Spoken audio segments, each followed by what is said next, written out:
ఆసుపత్రిలో చికిత్స పొందుతూ మృతి చెందిన విద్యార్థిని జి శ్రీలేఖ కుటుంబానికి 5 లక్షల ఎక్స్గ్రేషియాను ప్రకటించిన రాష్ట్ర ప్రభుత్వం. కర్నూలు ఆసుపత్రిలో చికిత్స పొందుతూ మృతి చెందిన విద్యార్థిని జి శ్రీలేఖ కుటుంబానికి రాష్ట్ర ప్రభుత్వం 5 లక్షల ఎక్స్గ్రేషియాను ప్రకటించిందని జిల్లా కలెక్టర్ పి రంజిత్ బాషా ఆదివారం తెలిపారు.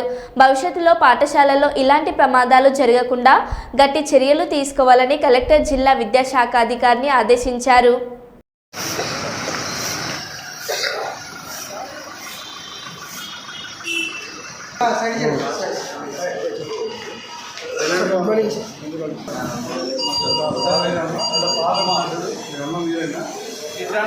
అక్కడ నరుకుతాను.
Vai, dá uma